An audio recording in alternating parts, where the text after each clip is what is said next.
We were starting to feel as if we should leave Manali, but we had friends here and a place where we felt safe. There were many places we could walk nearby, but we were not always in good health and we were not sure how serious the danger of bears was. George made a big dream catcher upstairs on the roof, and we rested and visited with friends. We walked to the forest some days to have picnics, and Charlie, the local dog, would accompany us. He growled at every dog we passed and peed on many tires. There's a Baba, a sort of holy man that comes to the guest house on occasion. He got our number and calls us again and again, asking if we will bring a kilogram of ghee to his temple to perform a ritual. We never felt like going, so he stopped calling us and just comes to the guest house and gives us small gifts in hopes of getting some money in exchange, I think. I made a necklace for him using a claw that he said came from a leopard. One day we went into the temple in town, and there was a great rock inside that seemed to have a small cave underneath it. In the rock, footprints of a human were carved on the floor. This is the temple of Hidimba, but I do not know much of this deity or what meaning this temple has or how the rock came to be there. Sometimes the locals bring out the deity on a platform that the men carry on their shoulders. Many instruments are played, and they walk through the city chanting. It had been raining on and off. When the rain stopped, we headed into the orchards, up the river to the trail we took back from Fashiste. There is an empty cabin there. We had dinner at a cafe and headed back to the room. I've been restless.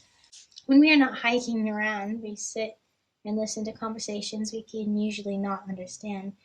We play video games and I practice the flute. The weather has not been ideal. Going up into the mountains is not favorable because it could be snowing up there and we are not prepared for that. George seems quiet, tired, and sad. I'm struggling a bit. I want to leave. I packed my bags and I couldn't go without George. We share everything. I didn't have room in my bag for everything. I would need to go camping on my own. I needed money, so I went to the ATM in Old Manali. It wasn't working. A man told me, coming out of the small room, I said we'd have to go down to New Manali. I began walking down towards the forest park, and the man stopped in a car and asked if I needed a ride. I told him I'd be all right, and I thanked him. A cow walked ahead of me into the park. I paid the gatekeeper, and a lady came asking him about something. I pointed to the cow behind us, and the lady was very happy and went over to herd it into the grassy areas of the park. I walked down the cement path, but there was a guy sitting on a rock that I wanted to avoid. I went to the left along the perimeter of the park, but I heard someone following me. I looked back. It was the guy from the rock. "Where are you from?" he asked. "Indiana, the USA." "What is your name?" "Jessica." "Where are you going?" "The ATM." "Market?" "No, I don't like the market." "You have beautiful eyes." Nothing to say. I kept walking, back towards the path. "I ask you this one time." I looked back at him. "You have sex with me?" "No." "Why?" "I'm married." "I no judge in my eyes. I just tongue. I touch your pussy with my tongue." "Go away, now." I turned to face him. He didn't look threatening, but I didn't want him to follow me anymore. I picked up a large rock with a pointed end. He left. He came around a rock, and there was a young man jerking off there. He was surprised and took off running. I was still holding the rock. I kept it with me until I came out of the park.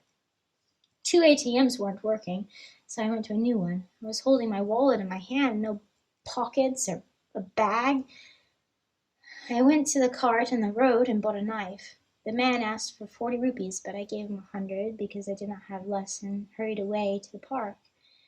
The gatekeeper asked for money. I said I had paid at the other side. He asked to see my ticket. "There are no tickets on the other side," I said. He let me go. I went past two older men and around the bird enclosure to the side of the park near the road. I had the knife and the wallet. I walked quickly. I saw a friend on the way back, and he asked where George was. I said that I didn't know. George had packed his bag. I told him and our friends what had happened. They said I should not walk in the woods alone. They said that they would beat the man if they found him. Again it rained, very long and heavy. I'm tired, but I have done nothing. I'm bored, but I have no ambitions. I'm upset, but is that with myself or others? Is this my mind telling me lies, or what is the truth? I feel restless, but what should I be doing? I see there is injustice, but what is just?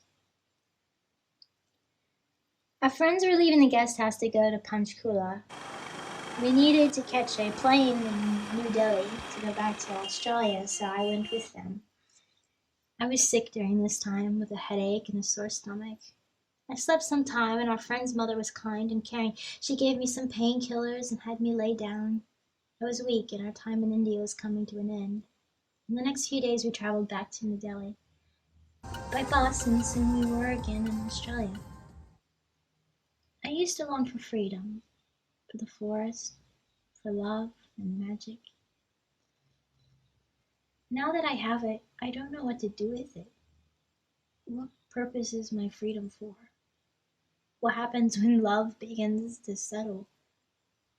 What shall I do in the forest besides roam? What good is magic if I cannot cure the world? Discontentment is born within ourselves and must be forgotten there as well.